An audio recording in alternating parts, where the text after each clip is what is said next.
첫 소식입니다. 어젯밤이죠. 더불어민주당이 국회 법제사법위원회에 계류돼 있던 최상목 부총리 탄핵소추안을 본회의 표결에 붙였습니다. 한덕수 전 총리 사퇴에 따른 조치라고 설명했지만 국민의힘은 이재명 후보의 대법원 유죄 취지 판결에 분풀이식 보복을 한 것이라고 비난했습니다. 나혜인 기자입니다. 민주당은 추가 경정 예산안 처리를 위한 본회의를 앞두고 예정에 없던 국회 법제사법위원회를 긴급 소집했습니다. 지난 3월 발의돼 법사위에 회부됐던 최상목 부총리 탄핵안을 본회의 표결에 붙이려고 의결 절차에 나선 겁니다. 다수 의석을 앞세워 본회의 상정까지 2시간 만에 밀어붙였습니다. 대법관 후보자 미임명, 상설특검, 임명 절차 미이행, 탄핵소추 사유의 타당성이 인정된다고 판단하였습니다. 추경안 설명을 위해 본회의에 참석한 최 부총리는 탄핵안 상정 직전 사표를 냈습니다. 한덕수 전 대통령 권한대행이 퇴임 직전 이를 곧바로 수리하면서 탄핵안 표결은 무산됐습니다. 기획재정부 장관 최상목 면직이 통지되었습니다.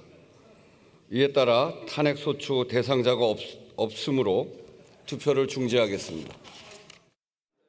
민주당은 대통령 권한대행 시절 위헌적 행위로 일관한 최 부총리가 파면이 두려워 도주했다고 비판했습니다. 한덕수 전 총리가 대선 출마 명분으로 삼을까 봐 미뤄뒀을 뿐 탄핵은 예정된 수순이었다고 강조했지만 국민의힘 해석은 달랐습니다. 직전에 날아든 이재명 후보의 대법원 유죄 취지 판결에 반발해 분풀이식 보복에 나섰다는 겁니다. 아버지 이재명이 머리끝까지 화가 난 나머지 170명의 아들, 딸들에게 경제부총리와 검찰총장을 탄핵해달라고 지시한 것입니다. 민주당은 윤석열 전 대통령의 석방을 지휘했던 심우정 검찰총장 탄핵안도 발의해 법사위로 넘겼습니다. 국민의힘은 이게 바로 정치 보복이고 내란이라고 비난했습니다. YTN 나혜인입니다.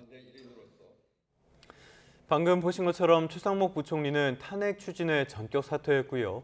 아직 권한대행 신분이었던 한덕수 전 총리는 20분 만에 이 사표를 수리했습니다. 국정은 오늘 새벽 0시부터 사회부총리의 대통령 권한대행 체제, 그러니까 초유의 대행의 대행 체제가 됐습니다. 이승은 기자가 보도합니다. 어젯밤 국회입니다. 추경 통과를 위해 본회의에 참석한 최상목 경제부총리가 자신에 대한 탄핵이 추진되자 굳은 표정으로 자리를 뜹니다. 장관님 사의 투명하신다는 기사 나왔는데 사실이 있으신 줄 보셨습니다.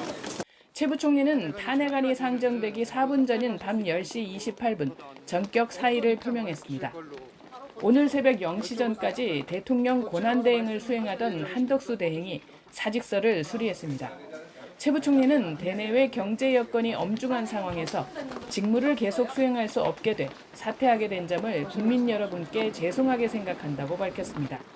최 부총리는 비상계엄 사태 이후 윤석열 전 대통령과 한덕수 대행이 잇따라 탄핵되자 88일간 대통령 권한대행부터 중앙재난안전대책본부장까지 1인 사역을 맡아 국정을 비교적 안정적으로 총괄했다는 평가를 받았습니다.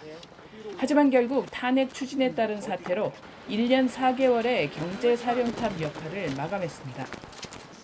한덕수 대행에 이어 최 부총리의 사태로 국무위원 서열 4위 이주호 부총리 겸 교육부 장관이 대통령 권한대행이 됐습니다. 이 부총리는 대선 때까지 5주 정도 국정 운영을 총괄합니다. 초유의 대행의 대행 체제인 겁니다. 김범석 1차관이 경제부총리 겸 기획재정부 장관 대행을 수행합니다. 내수 침체 속에 무엇보다 통상 대응이 시급한 시점에 경제 리더십 공백이 부를 수 있는 파장이 우려됩니다. YTN 이승은입니다. 총리실은 총리직 임기가 종료되기 전에 정부 서울청사로 다시 나온 한덕수 전 대행이 임기 종료 전 집무실에서 이주호 부총리와 만나 어떤 경우에도 정부가 흔들림 없이 유지되도록 안정된 국정 운영을 해달라 당부했다고 전했습니다. 오늘 새벽 0시부터 대통령 권한대행 직무를 맡게 된 이주호 부총리 겸 교육부 장관이 전 부처에 긴급 지시를 내렸습니다. 이 권한대행은 국정 공백이나 혼란 없이 국가 운영을 안정적으로 이어나가기 위해 최선을 다해야 한다고 강조했습니다. 국방부에는 군의 경계와 대비를 철저히 유지할 것을 지시했고 외교부에는 주요 우방국과 긴밀히 협력할 것을 주문했습니다. 특히 대통령 선거를 한 달여 앞둔 만큼 공정하고 질서 있게 선거가 치러질 수 있도록 행안부를 비롯한 관계 부처와 지자체가 적극 협의하라고 주문했습니다. 기획재정부 장관 직무대행에게는 금융시장 변동 상황에 대비하고 경제적 불확실성을 최소화할 수 있도록 만전을 기할 것을 지시했습니다. 이번 대선 전국에 최대 변수가 생긴 것 같습니다. 대법원이 2심에서 무죄가 내려진 더불어민주당 이재명 후보의 선거법 위반 사건을 유죄로 판단하고요. 다시 고등법원으로 파기환송했습니다. 재판관 10명이 유죄로 받고 2명은 무죄 의견을 냈습니다. 먼저 이승배 기자입니다. 대법원 전원합의체는 허위사실 공표가 아니라며 2심 재판부가 무죄로 판단한 민주당 이재명 후보의 발언을 대부분 유죄로 인정했습니다.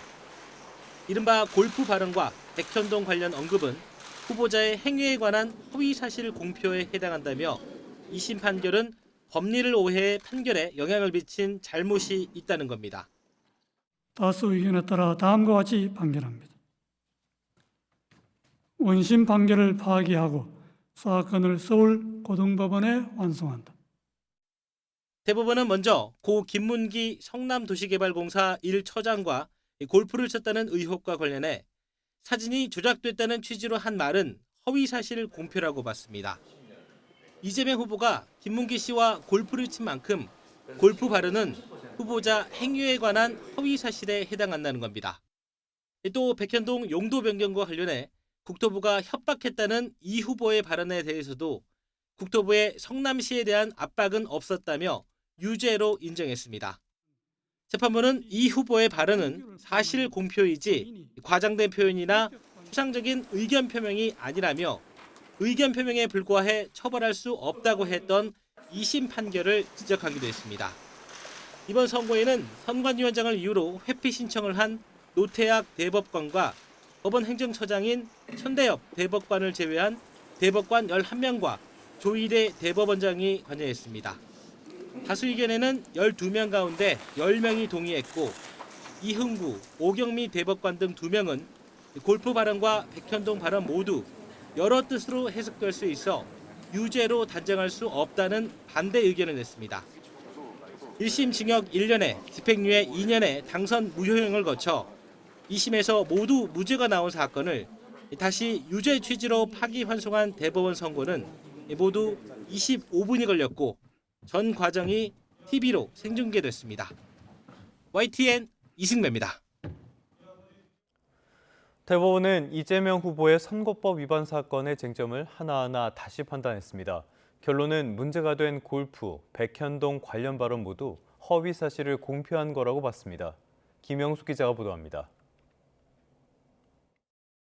대법원이 유죄로 판단한 발언 2가지 가운데 하나가 이 내용입니다.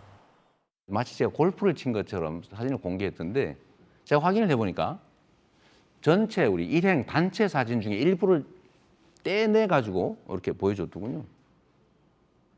조작한 거죠. 이재명 후보와 김문기 씨의 동반 골프 의혹을 제기하며 국민의힘이 공개한 사진이 조작됐다고 한 건데 대법원은 김문기 씨와 함께 골프를 치지 않았다는 의미로 해석된다고 판단했습니다. 특히 항소심은 사진이 조작됐기 때문에 김문기 씨와 골프를 친 사진이 아니라는 의미로 해석할 여지가 있다고 했지만 대법원은 그렇다고 해도 선거인에 주는 인상은 달라지지 않는다고 판단했습니다. 어떻게 해석하든 결국 선거인 입장에선 다를 게 없다는 취지입니다. 이른바 국토부 협박 발언도 허위사실 공표에 해당한다는 게 대법원 판단입니다. 만약에 안 해주면 직무유기 이런 걸 문제 삼겠다고 협박을 해서 대법원은 발언 전체를 보면 국토부가 협박까지 해서 어쩔 수 없이 이 후보가 용도 지역을 상향하게 됐다는 인상을 주기에 충분하다고 밝혔습니다. 국토부로부터 받은 상당한 압박을 과장했다고 볼 수 있다는 항소심 판단을 뒤집은 겁니다. 이 조항이 적힌 패널을 제시까지 하고 한 구체적 사실을 포함하는 진술로서 사실의 공표이지 단순히 과장된 표현이거나 의견 표명에 그치는 것이 아닙니다. 대법원은 이재명 후보의 두 발언 모두 선거인이 판단하는 데 영향을 미칠 정도로 중요하다고도 강조했습니다. YTN 김영수입니다. 대법원의 판결로 이재명 후보의 공직선거법 위반 사건은 서울고법에서 다시 재판이 시작되게 됐습니다. 대선 투표일 전까지 판결이 확정될지가 관심인데요. 이제 한 달 남짓 남은 기간 동안에 파기환송심과 재상고심 마무리될 수 있을까요? 이어서 김태원 기자입니다. 이 후보 혐의에 대한 유죄 판단은 이미 정해진 상황에서 양형 심리만 이뤄지면 되는 만큼 파기환송심은 속도감 있게 진행될 가능성이 큽니다. 보통 상소 과정에선 상소장과 상소이유서를 제출하는 절차만으로도 한 달 가까이 소요되지만 파기환송심은 이런 절차를 거칠 필요도 없습니다. 서울고법이 대법원에서 기록을 넘겨받은 뒤 이르면 이번 주 사건을 배당할 수도 있습니다. 법조계 일각에선 사안이 복잡하지 않은 만큼 재판부가 신속하게 처리할 의지만 갖고 있다면 당장 파기환송심 첫 공판에서 변론이 종결될 수 있다는 의견도 나옵니다. 그러나 이 후보 측이 법원의 출석 요구서를 제때 수령하지 않는 등 재판에 협조하지 않을 수 있고 양형 증인 신문이 본격적으로 이뤄진다면 대선 전 선고는 어려울 것이라는 의견도 만만치 않습니다. 결정적으로 파기환송심에서 빠르게 선고를 내린다고 하더라도 이 후보 측이 재상고를 제기한다면 다시 대법원으로 사건이 넘어가게 됩니다. 일반적인 재판 진행 절차를 고려하면 한 달 남짓한 대선 투표일까지 파기환송심과 재상고심을 모두 거쳐서 판결이 확정되는 건 물리적으로 불가능하다는 겁니다. 다만 앞서 대법원이 이례적으로 빠르게 상고심 선고를 내리면서 선거사건 적시 처리 의지를 내보였던 만큼 일각에서는 향후 절차가 예상을 벗어난 속도로 진행될 가능성을 완전히 배제할 수는 없다는 관측도 나옵니다. YTN 김태원입니다. 이재명 더불어민주당 대선 후보의 공직선거법 위반 혐의 사건이 유죄 취지로 파기환송되자 대법원 앞에 모였던 시민들의 반응은 엇갈렸습니다. 빗속에 모인 이 후보의 지지자들은 법원 결정에 반발했고 반대 측은 환호했습니다. 김희영 기자가 전해드립니다. 대법원이 이재명 더불어민주당 후보 선거법 위반 혐의 사건의 파기환송을 선고한 순간 지지자들 사이에서 야유가 터져나옵니다. 이게 말이 되는 소리입니까? 지지자들은 이 후보 사건을 유죄 취지로 서울고등법원에 되돌려보낸 대법원 결정을 용납할 수 없다는 반응을 보였습니다. 이들은 대법원이 정치 개입을 한다고 주장하며 이 후보는 무죄라고 목소리를 높이기도 했습니다. 비슷한 시각 인근에 모였던 반대측 시민들의 반응은 상반됐습니다.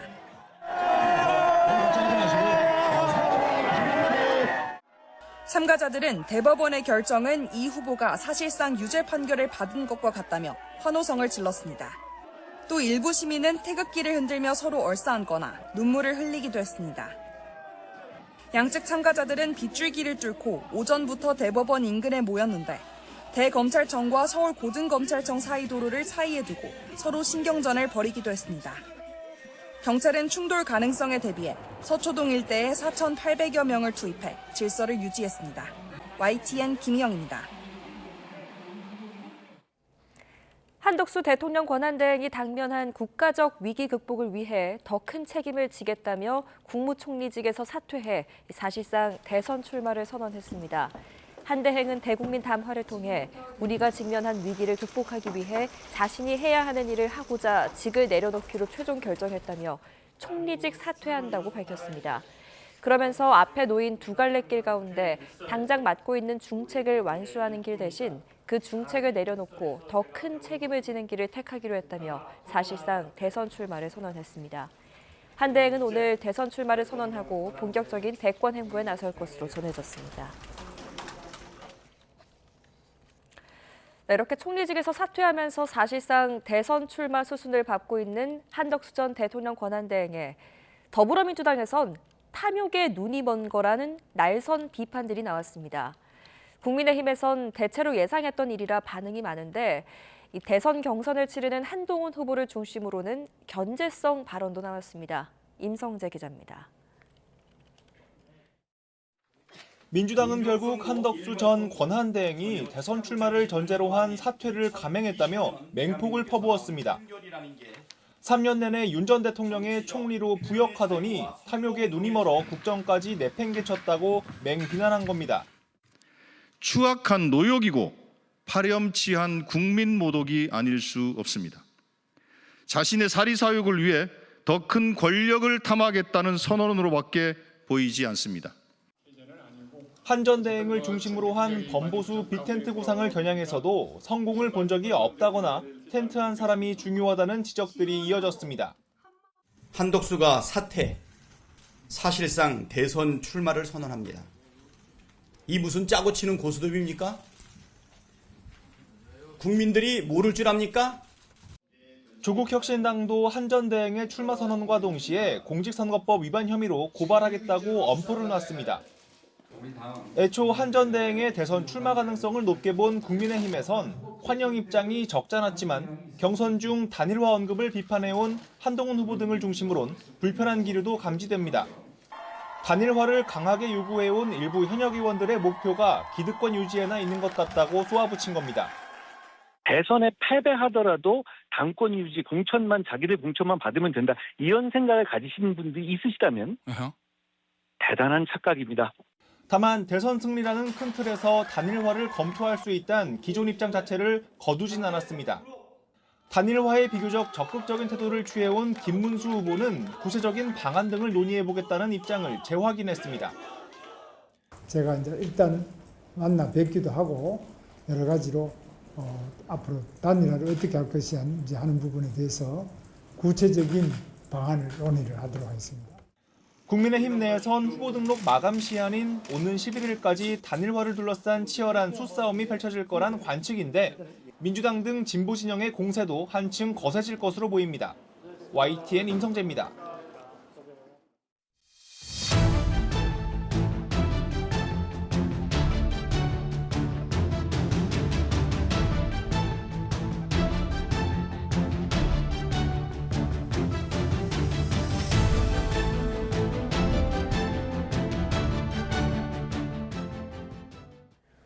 SK텔레콤 보안 사고의 여파가 계속 이어지면서 결국 정부가 칼을 꺼내들었습니다.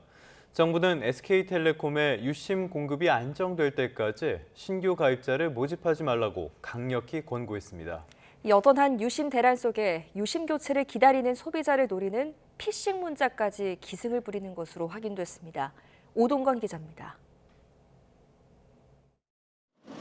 박희정 통부가 유심 대란을 일으킨 SK텔레콤을 향해 칼을 빼들었습니다. 유심 공급이 안정될 때까지 신규 가입자를 받지 못하도록 했습니다. SK텔레콤이 이번 달 확보하기로 한 유심 물량은 600만 개, 알뜰폰까지 2,500만 명에 달하는 가입자 수에 비해 턱없이 부족합니다. 정부는 유심 교체에 써야 할 물량이 신규 가입자 개통을 위해 쓰인다는 비판이 커지자 이 같은 행정 지도를 내렸습니다. SK텔레콤은 막중한 책임감을 느끼고 있다면서 오늘 입장을 발표한다고 밝혔습니다. 애타게 유심을 찾는 SKT 가입자를 노린 피싱 문자까지 기승을 부리고 있습니다. 예약한 유심이 도착했다면서 URL을 눌러 본인을 확인하라는 메시지인데 모두 악성 피싱 문자입니다. SK텔레콤의 정식 메시지엔 유심보호 서비스가 가능한 공식 홈페이지만 안내되어 있고 본인 확인 요청은 없습니다. 해킹 기능이 내장돼 있어서 스마트폰을 마음대로 조작할 수 있게 되고요. 개인정보를 입력하도록 유도할 겁니다. 그러면 고객의 개인정보가 다 탈취되게 되고요. SK텔레콤 가입자들의 이탈 현상도 이어지고 있습니다. 4일간 가입자가 꾸준히 통신사를 옮겨 이탈자 규모가 9만 명을 넘었고 다른 통신사의 신규 가입자는 늘어나고 있습니다. SK텔레콤의 늑장 대처에 소비자들이 등을 돌리는 가운데 정부는 SK 측에 소비자 단체 등이 요구하는 위약금 면제, 피해 보상 시 증명 책임 완화 등을 검토하라고 주문했습니다. 또 황금 연휴 출국자를 위해 공항 지원 인력도 대폭 늘릴 것도 권고했습니다. YTN 오동건입니다. 미국의 관세 폭탄 속에서도 지난달 우리나라 수출은 선방했습니다. 증가세도 이어갔습니다. 다만 관세 여파로 대미 수출은 6% 넘게 급감했고 주력 수출 품목인 자동차도 부진을 면치 못했습니다. 차영 기자입니다. 미국발 관세 충격이 수출 수치에도 나타나기 시작했습니다. 지난달 대미 수출은 106억 달러로 지난해보다 6.8% 뚝 떨어지며 감소세로 돌아섰습니다. 대미 흑자 규모도 1년 전보다 9억 달러 감소한 45억 달러로 집계됐습니다. 미국의 관세 영향이 분명히 나타나고는 있는 것이고요. 품목마다 시장 상황에 따라서 여러 가지 요인들이 복합돼서 나타나고 있다 이렇게 말합니다.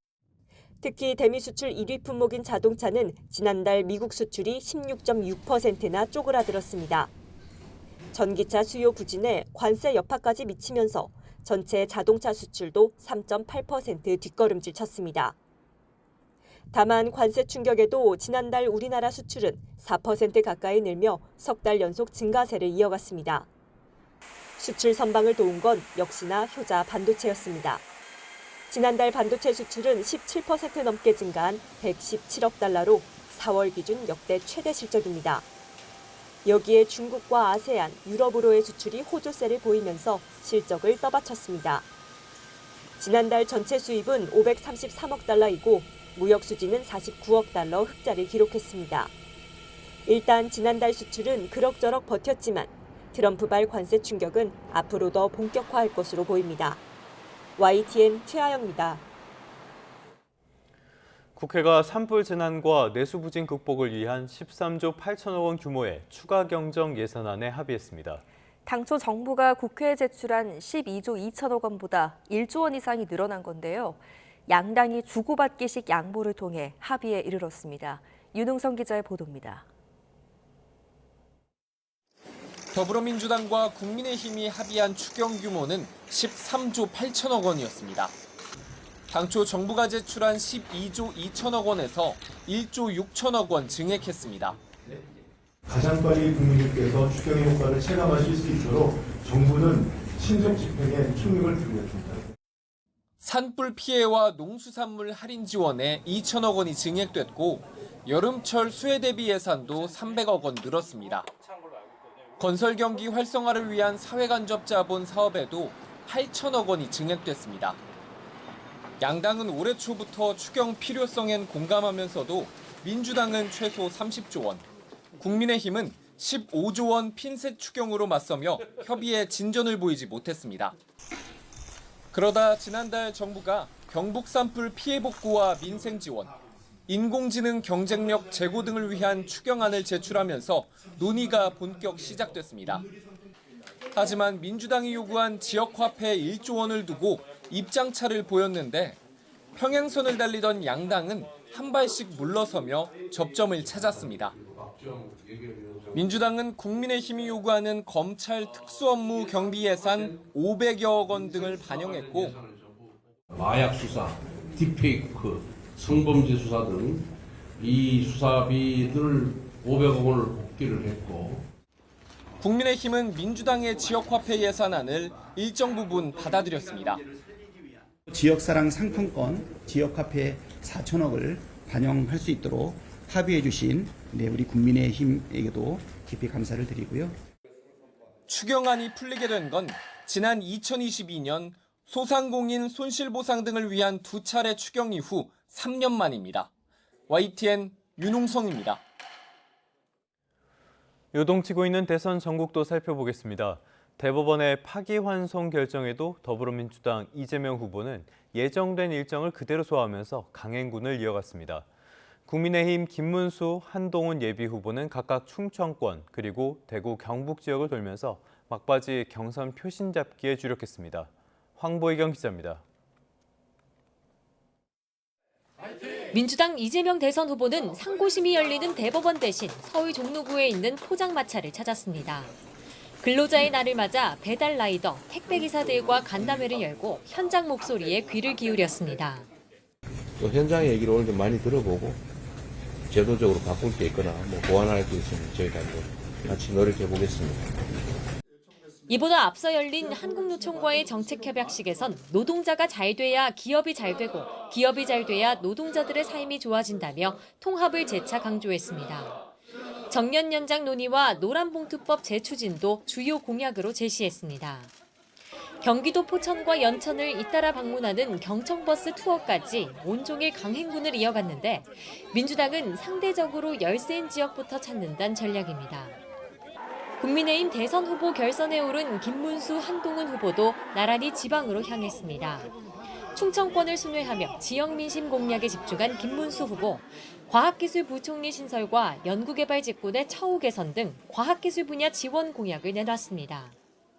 과학기술 R&D와 교육과 산업, 벤처 이런 게 모두 하나가 돼서 정말 클러스터로서 융합적으로 발전해 나갈 수 있다고. 한동훈 후보는 당의 전통적 지지 기반인 대구 경북 지역을 돌며 당원 지지층 결집에 주력했습니다. 임기 단축을 골자로 한 개헌도 약속했습니다. 개헌이 필요합니다. 저는 87 체제에 문을 닫는 대통령이 되겠습니다. 그래서 제가 3년만 하고 내려오겠습니다. 민주당 이재명 후보는 되살아난 사법 리스크에도 강원도 접경 지역을 포함한 경청 투어를 예정대로 소화하며 대권 행보에 집중한다는 방침입니다. 국민의힘 한동훈 후보는 부산 경남 지역에서 지지 기반 넓히기를, 김문수 후보는 수도권에서 청년층 공략에 집중할 예정입니다. YTN 황보혜경입니다. 더불어민주당 이재명 후보는 어제 노동절을 맞아 정년 연장의 사회적 합의 추진 같은 것들을 골자로 하는 노동 공약을 발표했습니다. 이 후보는 SNS를 통해 노동이 존중받는 사회를 만들고 미래 노동 대전환에 대비하겠다면서 이같이 밝혔습니다. 이어서 법적인 정년과 국민연금 수급 사이의 단절은 생계 절벽이라면서 저출산 그리고 고령 사회에 대응하려면 계속 일할 수 있는 사회를 만들어야 한다고 적었습니다. 국민의힘 대선 최종 후보를 가리기 위한 3차 경선 레이스의 당원 투표와 국민 여론조사가 이틀째 진행됩니다. 오늘은 여론조사와 함께 모바일 투표에 참여하지 않은 당원 선거인단을 대상으로 ARS 투표가 이뤄집니다. 김문수, 한동훈 두 후보 가운데 당원 투표와 일반 여론조사를 절반씩 합산해 더 많은 득표를 한 사람이 내일 최종 후보로 선출됩니다. 12.3 비상계엄을 수사하는 검찰이 윤석열 전 대통령을 직권남용 혐의로 추가 기소했습니다. 검찰 특수부는 불구속 상태에서 기소한 데 대해 이미 직권남용죄로 공수처의 구속영장이 발부됐던 만큼 같은 혐의로 재구속은 제한된다고 설명했습니다. 황윤태 기자입니다. 12.3 비상계엄 사태를 수사하는 검찰 특별수사본부가 윤석열 전 대통령의 직권남용 권리행사 방해 혐의를 적용해 추가 기소했습니다. 앞서 검찰은 지난 1월 당시 현직 대통령 신분이던 윤 전 대통령의 헌법상 불소출 특권에 해당하지 않는 내란죄만을 적용해 재판에 넘겼는데 이후 윤 전 대통령의 탄핵이 인용돼 보완 수사를 통해 직권남용 혐의를 추가한 겁니다. 윤 전 대통령이 요건에 맞지 않은 상태에서 계엄령을 선포하고 주요 정치인 등에 대한 체포 지시를 내리는 등 군경에 의무가 없는 일을 강요했다는 게 검찰의 판단입니다.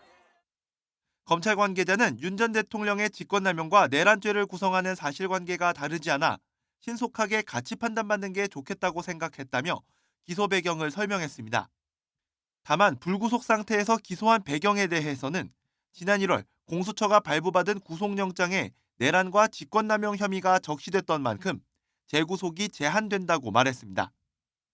형사소송법상 수사기관은 같은 범죄 사실로 다시 구속할 수 없다는 원칙에 따라 재구속은 어렵다는 설명입니다. 검찰 특수본은 내란 혐의를 심리하는 재판부에 직권남용 혐의도 같이 심리해달라며 변론 병합을 신청한 가운데 윤 전 대통령의 내란 우두머리 혐의 3차 재판은 오는 12일에 열립니다. YTN 황윤태입니다. 건진법사 전성배 씨를 둘러싼 각종 의혹을 수사하고 있는 검찰이 윤석열 전 대통령 부부의 사저에서 압수한 휴대전화와 메모 등을 분석하고 있습니다. 압수물 분석을 마치는 대로 김건희 여사를 소환 조사할 수 있다는 전망이 나옵니다. 임혜진 기자가 취재했습니다. 서울 서초동 윤석열 전 대통령 사저를 압수수색한 검찰이 압수물 분석에 주력하고 있습니다. 검찰은 압수수색을 통해 6천만 원 상당의 다이아몬드 목걸이와 명품 가방, 인삼주 등을 찾으려 한 것으로 파악됐습니다. 전 통일교 고위 간부인 윤모 씨가 김건희 여사 선물용으로 건진법사 전성배 씨에게 건넨 것으로 알려진 물품들인데 검찰은 압수수색에서 이 물품들을 확보하지는 못한 것으로 전해졌습니다. 압수수색 영장에는 지난 2022년 4월에서 8월 사이 전 씨와 윤 씨가 공직자의 직무와 관련해 공직자의 배우자에게 선물을 제공한 혐의가 있다고 적혀 있었던 것으로 파악됐습니다. 청탁 목적으로는 통일교의 캄보디아 메콩강 관련 사업과 윤 전 대통령 취임식 참석, YTN 인수 청탁 등이 적혀 있었던 것으로 확인됐습니다. 김건희 여사와 수행실장들의 휴대전화, 메모 일부를 압수한 검찰은 김 여사와 전 씨 사이 대화 내용 등을 확인하기 위해 휴대전화에 대한 포렌식 절차에 돌입했습니다. 압수수색과 관련해 김 여사 측은 전 씨에게서 목걸이 등을 받은 적이 없다며 참고인 신부님에도 무리하게 강제 수사를 벌여 망신 주기를 했다고 반발했습니다. 전 씨와 그의 가족들을 출국 금지하고 수사에 속도를 내고 있는 검찰은 포렌식 등 압수물 분석을 마치는 대로 전 씨를 추가 조사할 전망인데 그에 앞서 김 여사를 소환할 가능성도 배제할 수 없습니다. YTN 임혜진입니다. 오늘의 경제 일정입니다. 통계청이 지난달 소비자 물가 동향을 내놓습니다. 한 달 전인 지난 3월 소비자 물가는 지난해 같은 달에 비해서 2.1% 오르면서 비교적 안정적이었습니다. 하지만 가공식품과 외식 물가가 들썩이면서 소비자들이 체감하는 물가는 고공행진을 이어갔습니다. 금융위원회가 오늘 정례회의를 열고 우리금융지주의 동양, LBL 생명 인수 승인 여부에 대해 결론을 내릴 것으로 보입니다. 우리금융은 금감원 경영 실태 평가 결과 3등급이어서 조건부 승인해줄 것으로 전망됩니다. 금융위는 지난 2004년에도 3등급을 받은 우리금융지주의 LG투자증권 자회사 편입을 조건부 승인해줬습니다. 이라는 저소득 청년들의 목돈 만들기 지원을 위한 청년 내일 저축 계좌, 오늘부터 신규 가입이 진행됩니다. 기준 중위소득 50에서 100%인 일하는 청년이 매월 10만 원에서 50만 원을 저축금으로 적립하면 정부가 월 10만 원을 지원하게 됩니다. 기준 중위소득 50% 이하인 기초생활수급자 또는 차상위 계층 청년은 정부가 월 30만 원을 지원합니다. 이 경우에는 본인 저축금이 360만 원이라면 3년 만기 시 1,440만 원과 최대 연 5% 금리의 적금 이자를 받게 됩니다. 5월 2일, 오늘은 오이데이입니다. 유통업체들이 일제히 오이 할인 판매를 하고 샌드위치 전문점도 특별 메뉴로 오이 샌드위치를 내놓는다고 하는데요. 봄철 입맛을 돋게 할 오이 소박이 한번 만들어 보시면 어떨까요? 지난해 공정거래위원회에서 발표한 내용이죠. 쿠팡이 자체 브랜드 상품을 경쟁 상품보다 더 위에 노출되도록 검색 순위를 조작했다는 건데요. 결국 재판에 넘겨졌습니다. 5년여 동안 자체 상품 등 5만 1,300개 상품을 검색 순위 상위에 고정 배치한 것으로 조사가 됐는데요. 100위권 진입도 불가능했던 제품들이 상당 기간 1위에 고정되기도 했다고 검찰이 밝혔습니다. 유서현 기자입니다. 온라인 쇼핑몰 쿠팡이 자체 상품을 경쟁 상품보다 상위에 노출되도록 검색 순위를 조작한 혐의로 재판에 넘겨졌습니다. 그동안 소비자에게는 쿠팡 랭킹이 판매 실적, 고객 선호도 등을 평가해 객관적으로 산출된 순위인 것처럼 고지했지만 실상은 그렇지 않았다는 게 검찰 판단입니다. 쿠팡은 자체 브랜드, PB 상품을 전담 납품하는 자회사 CPLB와 공모해 2019년 3월부터 5년여 동안 16만여 차례에 걸쳐 직매입 상품과 PB 상품 5만 1,300여 개를 검색 순위 상위에 고정 배치한 것으로 조사됐습니다. 또 2020년 12월부터 2021년 9월까지 검색 순위에 반영되는 기본 점수에 최대 1.5배 가중치를 적용해 직매입 상품과 PB 상품의 순위를 인위적으로 조정한 혐의도 받고 있습니다. 이에 따라 정상적인 방법으로는 상위권에 오를 수 없고 심지어 100위권 진입도 불가능한 제품들이 상당 기간 검색 순위 1위에 배치되기도 했다고 검찰은 설명했습니다. 최상위에 고정된 일부 PB 상품은 소비자 노출 횟수가 43% 이상, 매출액은 76% 넘게 증가하기도 했습니다. 검찰은 쿠팡이 이 과정에서 공급 업체로부터 수백억 원대 판매 장려금을 수수한 것으로 조사됐다고 밝혔습니다. 앞서 지난해 6월 공정위는 검색 순위와 상품 후기를 조작해 소비자를 기만했다며 쿠팡과 CPLB의 시정 명령과 함께 유통업계 역대 최대 규모인 과징금 1,400억 원을 부과하고 검찰에 고발했습니다. 당시 공정위는 쿠팡이 자체 상품을 상위에 노출해 가격 경쟁을 해야 할 입점 업체들이 가격을 내릴 이유가 사라졌다며 이로 인해 소비자가 금전적 손해를 봤을 가능성을 제기했습니다. 검찰은 다만 공정위가 고발한 일부 알고리즘에 대해서는 증거 불충분으로 불기소 처분했습니다. 쿠팡은 공정위의 과징금에 대해 로켓 배송이 불가능해질 수도 있다고 반발하며 행정소송을 진행 중인데 이번 검찰 기소에 대해서는 앞으로 재판 과정에서 충실히 소명하겠다고 밝혔습니다. YTN 유서연입니다. 오늘 아침 출근길은 공기가 차갑습니다. 현재 서울이 8.2도, 광주가 9.1도로 어제 같은 시각보다 8도가량 기온이 낮습니다. 겉옷 잘 챙기셔야겠고요. 아침까지 충청과 호남에는 안개가 끼는 곳이 많아 교통안전에도 주의하셔야겠습니다. 영동에는 다시 건조주의보가 내려졌습니다. 동해안 지역은 순간적으로 초속 20m가 넘는 돌풍이 불며 강풍주의보도 내려졌는데요. 화재 사고 위험이 높아서 불씨 관리 잘 하셔야겠습니다. 그 밖에 전국 대부분 지역에서도 오늘 바람은 강하게 불겠습니다. 하늘에는 가끔 구름이 많다가 오후부터 점차 흐려지겠습니다. 현재 기온 보겠습니다. 서울이 8.2도, 대구 10.5도, 전주 8.2도로 쌀쌀하게 출발하고요. 한낮이 되면 서울이 20도, 대구 22도, 광주는 21도까지 올라서 일교차가 크겠습니다. 내일은 또 한 차례 전국에 비가 오겠지만 어제처럼 요란하진 않겠습니다. 어린이날인 월요일 밤부터 화요일 사이에도 전국에 비가 예상됩니다. 날씨였습니다.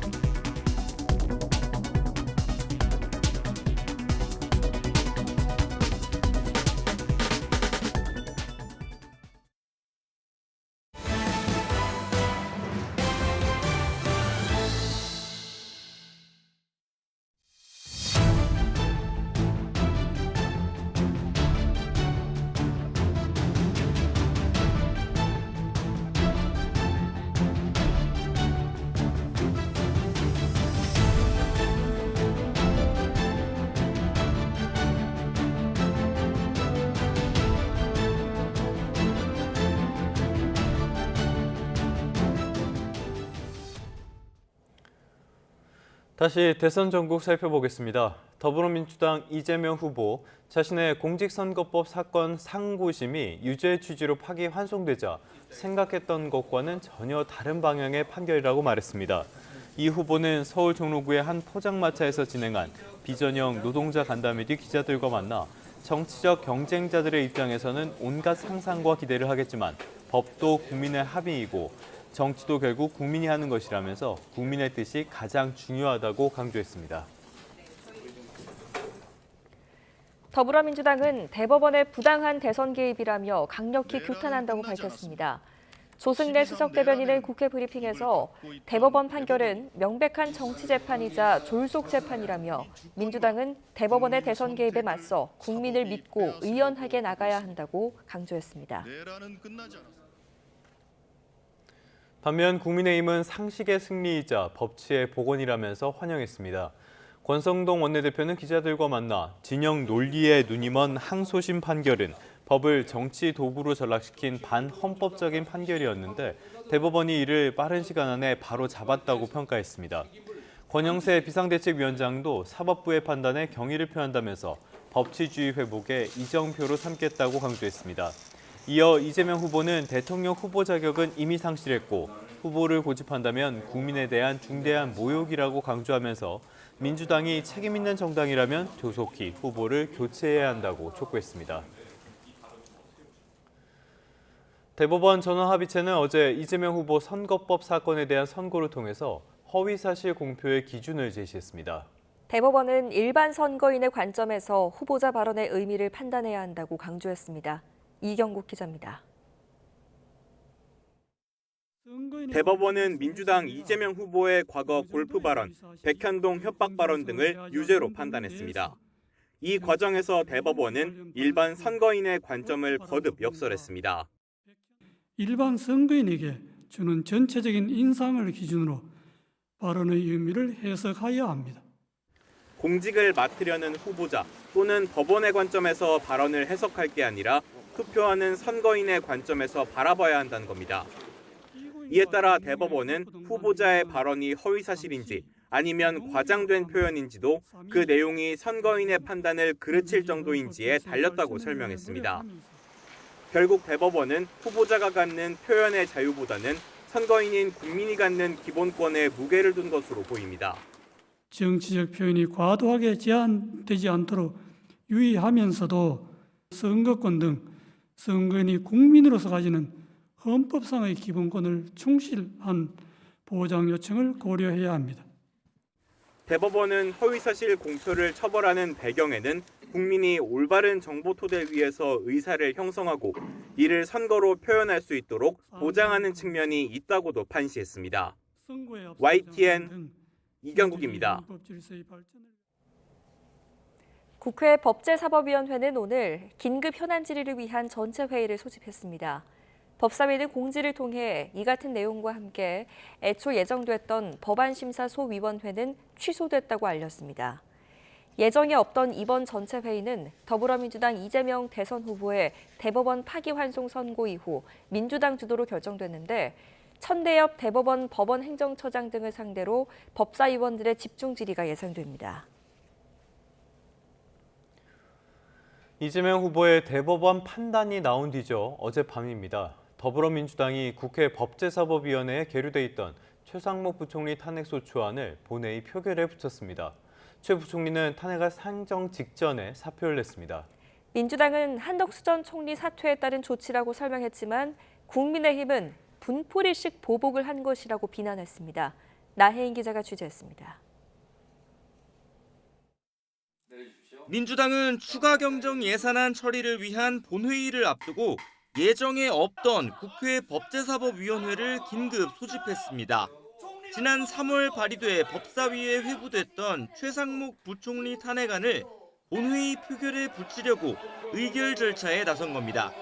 다수 의석을 앞세워 본회의 상정까지 2시간 만에 밀어붙였습니다. 대법관 후보자 미임명, 상설특검, 임명 절차 미이행, 탄핵소추 사유의 타당성이 인정된다고 판단하였습니다. 추경안 설명을 위해 본회의에 참석한 최 부총리는 탄핵안 상정 직전 사표를 냈습니다. 한덕수 전 대통령 권한대행이 퇴임 직전 이를 곧바로 수리하면서 탄핵안 표결은 무산됐습니다. 기획재정부 장관 최상목 면직이 통지되었습니다. 이에 따라 탄핵소추 대상자가 없으므로 투표를 중지하겠습니다. 민주당은 대통령 권한대행 시절 위헌적 행위로 일관한 최 부총리가 파면이 두려워 도주했다고 비판했습니다. 한덕수 전 총리가 대선 출마 명분으로 삼을까 봐 미뤄뒀을 뿐 탄핵은 예정된 수순이었다고 강조했지만 국민의힘 해석은 달랐습니다. 직전에 날아든 이재명 후보의 대법원 유죄 취지 판결에 반발해 분풀이식 보복에 나섰다는 겁니다. 아버지 이재명이 머리끝까지 화가 난 나머지 170명의 아들, 딸들에게 경제부총리와 검찰총장을 탄핵해달라고 지시한 것입니다. 민주당은 윤석열 전 대통령의 석방을 지휘했던 심우정 검찰총장 탄핵안도 발의해 법사위로 넘겼습니다. 국민의힘은 이게 바로 정치 보복이고 내란이라고 비난했습니다. YTN 나혜인입니다. 조금 전에 보신 것처럼 최상목 부총리가 전격 사퇴하면서 오늘 새벽 0시부터 대통령 권한대행 직무를 맡게 된 이주호 부총리 겸 교육부 장관, 전 부처에 긴급 지시를 내렸습니다. 국방부에는 군의 경계와 대비를 철저히 유지할 것을 지시했고요. 외교부에는 주요 우방국과 긴밀히 협력하라고 주문했습니다. 특히 대통령 선거를 한 달여 앞둔 만큼 공정하고 질서 있게 선거가 치러질 수 있도록 행안부를 비롯한 관계부처와 지자체가 적극적으로 협의하라고 주문했습니다. 기획재정부 장관 직무대행에게는 금융시장의 변동 상황에 대비하고 경제적인 불확실성을 최소화할 수 있도록 만전을 기할 것을 지시했습니다. 6월 3일 대선을 32일 앞두고 분주하게 움직이는 각 당의 소식들 알아보겠습니다. 대법원의 파기환송 결정에도 더불어민주당 이재명 대선 후보는 예정된 일정을 그대로 소화하며 강행군을 이어갔습니다. 국민의힘 김문수, 한동훈 후보는 각각 충청권과 대구 경북 지역을 돌면서 막바지 경선 표심 잡기에 주력했습니다. 황보혜경 기자입니다. 민주당 이재명 대선 후보는 상고심이 열리는 대법원 대신 서울 종로구에 있는 포장마차를 찾았습니다. 근로자의 날을 맞아 배달 라이더, 택배기사들과 간담회를 열고 현장 목소리에 귀를 기울였습니다. 또 현장의 얘기를 오늘 좀 많이 들어보고 제도적으로 바꿀 게 있거나 보완할 게 있으면 저희가 같이 노력해 보겠습니다. 이보다 앞서 열린 한국노총과의 정책협약식에선 노동자가 잘 돼야 기업이 잘 되고 기업이 잘 돼야 노동자들의 삶이 좋아진다며 통합을 재차 강조했습니다. 정년 연장 논의와 노란봉투법 재추진도 주요 공약으로 제시했습니다. 경기도 포천과 연천을 잇따라 방문하는 경청버스 투어까지 온종일 강행군을 이어갔는데 민주당은 상대적으로 열세인 지역부터 찾는다는 전략입니다. 국민의힘 대선 후보 결선에 오른 김문수, 한동훈 후보도 나란히 지방으로 향했습니다. 충청권을 순회하며 지역 민심 공략에 집중한 김문수 후보, 과학기술부총리 신설과 연구개발 직군의 처우 개선 등 과학기술 분야 지원 공약을 내놨습니다.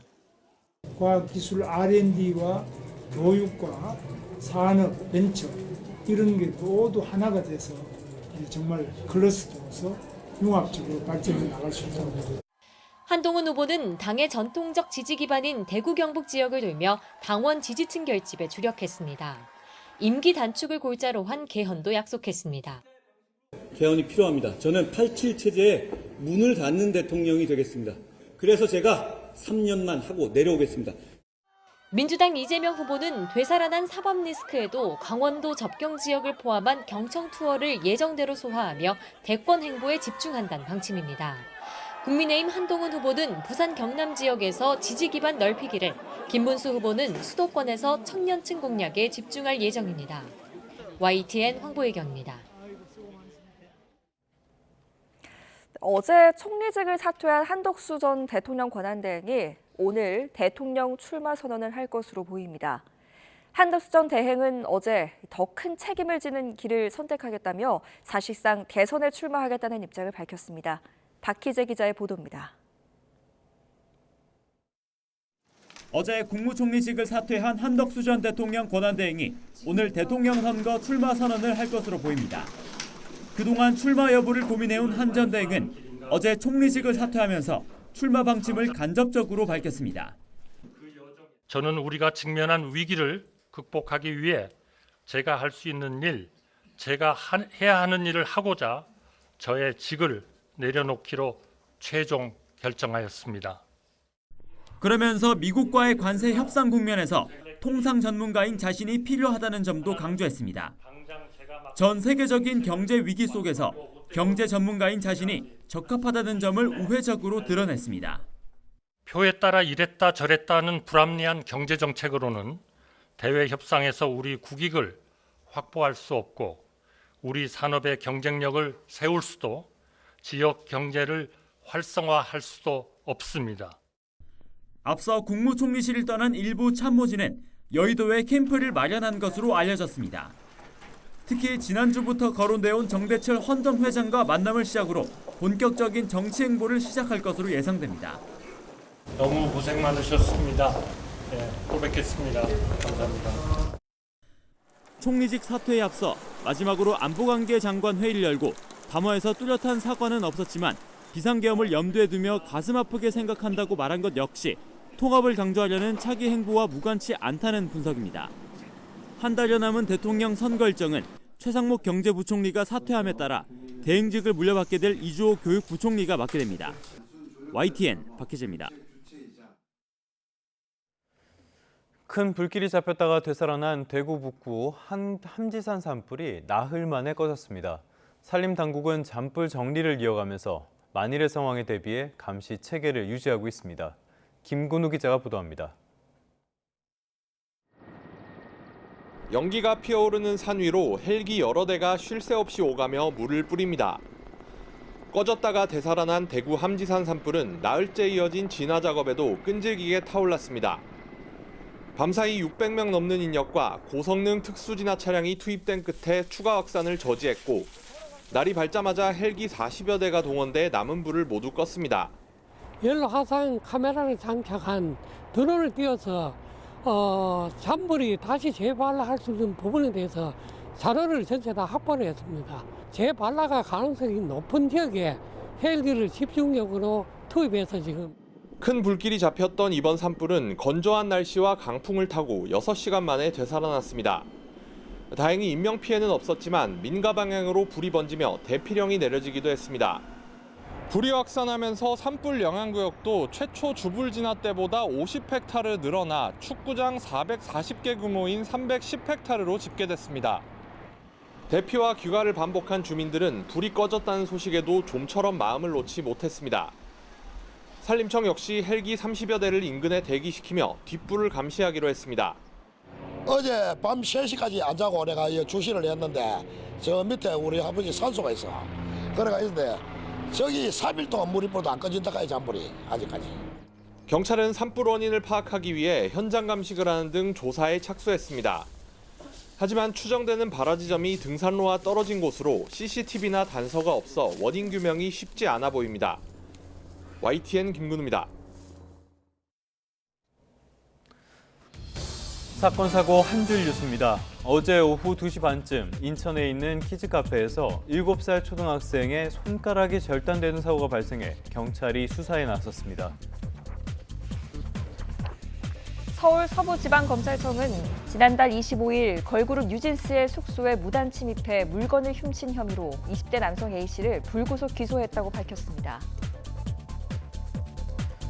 서울 서부지방법원은 마약 투약 혐의로 기소된 래퍼 CK, 권민식 씨에게 징역 10개월에 집행유예 2년을 선고했습니다.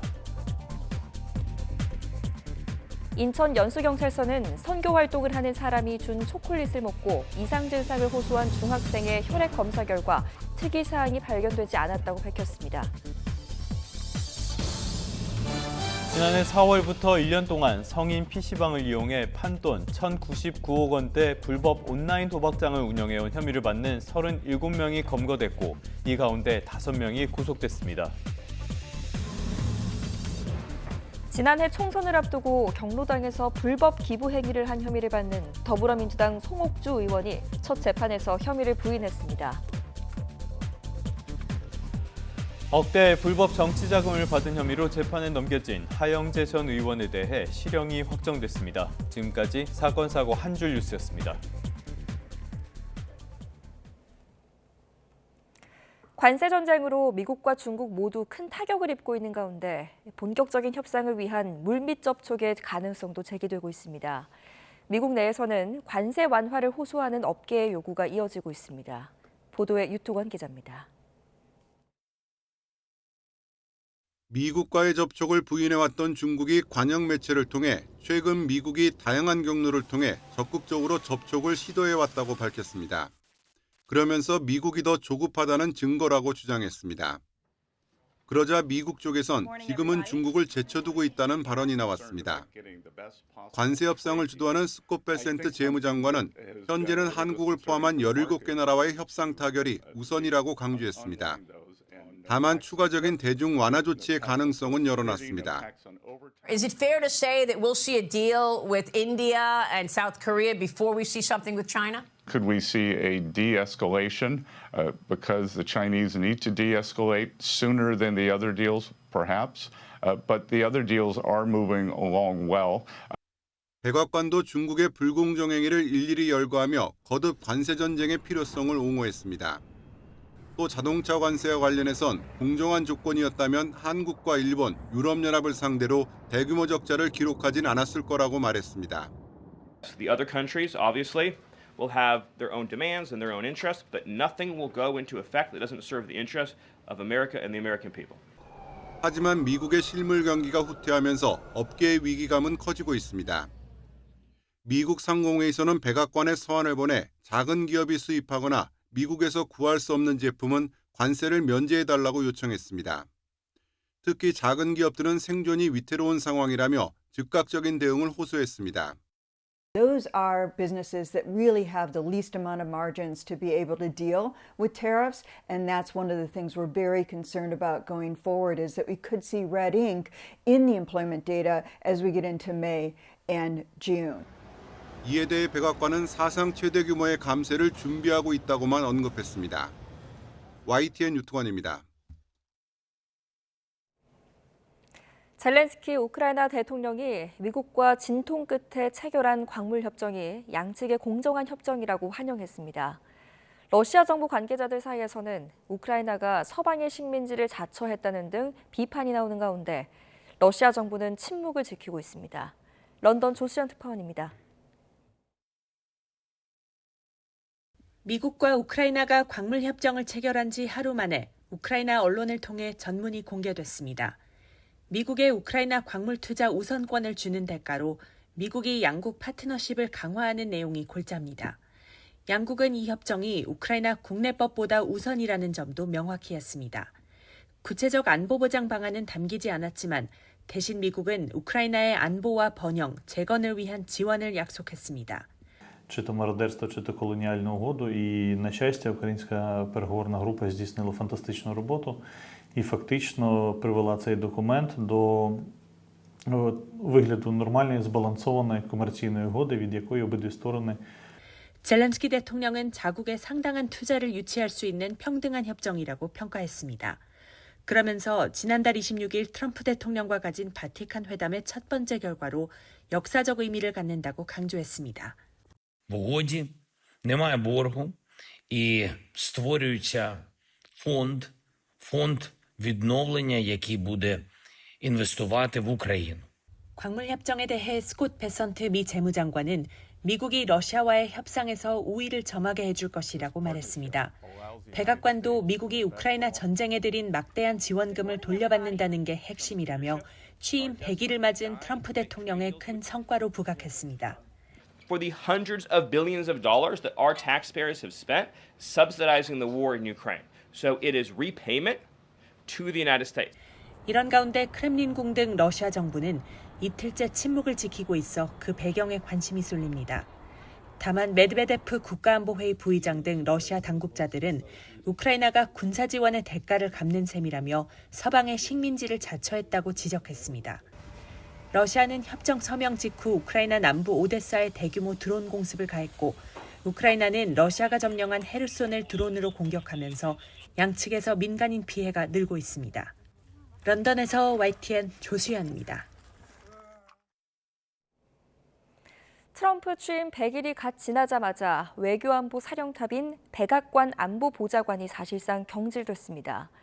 표면적으로는 군사기밀 유출 사건인 시그널 게이트가 지목이 됐지만 트럼프 충성 경쟁에서 밀렸기 때문이라는 분석이 나왔습니다. 워싱턴 권준기 특파원입니다. 전날 강요회의에서 어느 장관 참모할 것 없이 모두 잘하고 있다고 칭찬한 트럼프 대통령. Well, let's see who did the best job, who did the worst job. And I determined that everybody is like the same and there was no worst job. Everybody was outstanding. 하지만 하루 만에 외교안보 사령탑인 마이크 왈츠 백악관 국가안보보좌관이 교체됐습니다. 왈츠 보좌관을 주 유엔 대사로 보내고 루비오 국무장관이 당분간 안보보좌관을 겸임하게 된다고 트럼프 대통령이 SNS로 전격 발표했습니다. 왈츠 보좌관 교체는 사실상 경질로 해석되고 있습니다. 후티 반군 공습 계획을 민간 채팅방에서 논의한 이른바 시그널 게이트의 책임자로 지목됐기 때문입니다. 하지만 민주당에선 충성파인 헤그세스 국방장관을 지키기 위해 비교적 합리적인 왈츠 보좌관을 날렸다는 비판이 나왔습니다. 채팅방에 실수로 기자를 부른 건 왈츠지만 군사기밀을 올린 건 헤그세스였기 때문입니다. Well, I think the president is getting rid of Mike Waltz as protecting Hegseth, and I think what it's going to do is continue the upheavals that are continuing to occur within the Pentagon. 왈츠 보좌관과 함께 트럼프 일기 때 대북 협상 실무를 맡았던 알렉스 웡 국가안보 부보좌관도 사임할 것으로 알려졌습니다. 웡 부보좌관은 지난주만 해도 백악관에서 김태효 국가안보실 차장을 만났습니다. 시그널 게이트를 처음 보도한 애틀랜틱은 맹목적 충성파가 아닌 왈츠는 어차피 오래 버티지 못했을 거라고 평가했습니다. 워싱턴에서 YTN 권중입니다. 간밤에 뉴욕 3대 지수는 일제히 상승했습니다.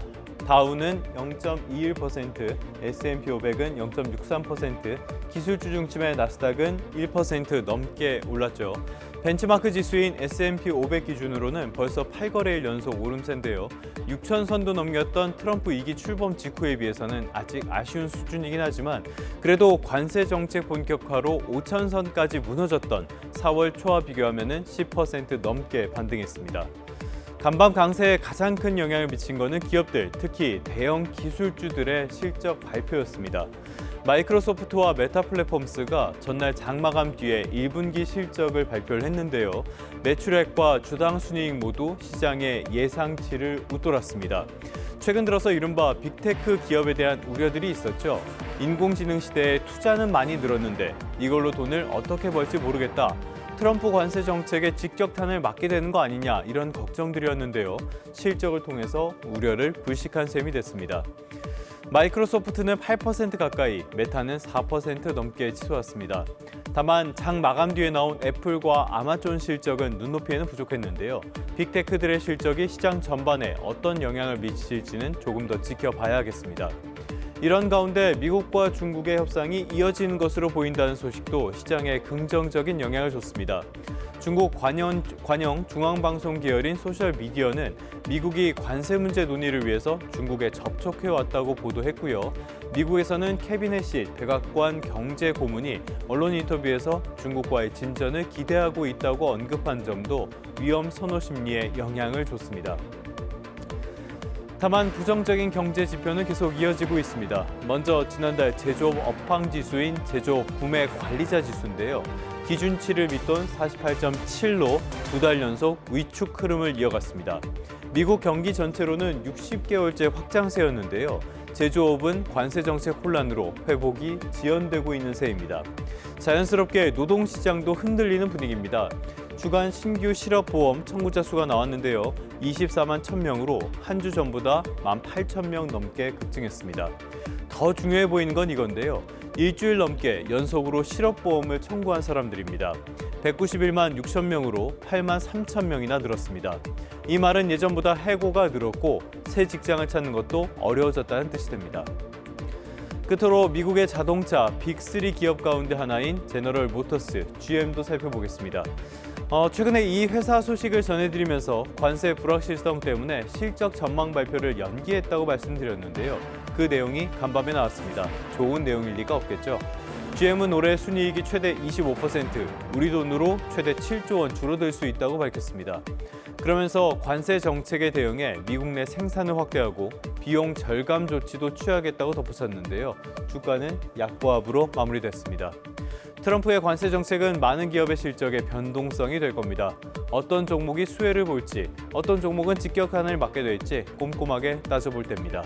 지금까지 3분 뉴욕 증시였습니다. 오늘 아침 출근길은 공기가 차갑습니다. 현재 서울 기온이 8도 선으로 어제 같은 시각보다 8도가량 낮게 출발하고 있습니다. 한낮에는 기온이 20도까지 오르면서 일교차가 크겠는데요. 여전히 예년 기온을 밑돌겠고 바람도 강하게 불겠습니다. 겉옷 꼭 챙겨서 나오셔야겠습니다. 한 차례 비구름이 지났지만 여전히 강수량이 적은 영동 지역엔 건조주의보가 이어지고 있습니다. 전국에서 바람이 강하게 부는 가운데 동해안 지역은 강풍주의보도 내려졌습니다. 화재 사고 위험이 커서 불씨 관리 잘 하셔야겠습니다. 현재 기온은 서울이 8.2도, 대구가 10.5도 등 쌀쌀하게 출발하고 있습니다. 한낮에는 서울이 20도, 광주 21도, 대구는 22도까지 올라 일교차가 크겠습니다. 오늘 하늘에는 가끔 구름이 많다가 오후부터 흐려지겠고요. 내일 새벽부터는 또 한 차례 전국에 비가 오겠습니다. 어제처럼 요란하진 않겠고 중부지방은 낮까지 5mm, 남부에는 오후까지 5에서 20mm의 비가 예상됩니다. 다만 저기압의 영향으로 내일 새벽 충남 서해안과 호남 서해안 지역은 기상해일 위험이 있습니다. 높은 파도가 해안도로나 방파제를 넘을 수 있어서 주의하셔야겠습니다. 내일은 서울 낮 기온이 16도에 그치는 등 다소 쌀쌀하겠고요. 어린이날인 월요일 밤부터 화요일 사이에도 전국에 비가 내릴 것으로 전망됩니다. 오늘 출근길 충청과 호남에는 안개가 끼는 곳이 많습니다. 시야가 답답하기 때문에 안전운전 하셔야겠습니다. 지금까지 YTN 이혜민입니다. 3분 뒤에 뉴스타트 3부가 계속됩니다.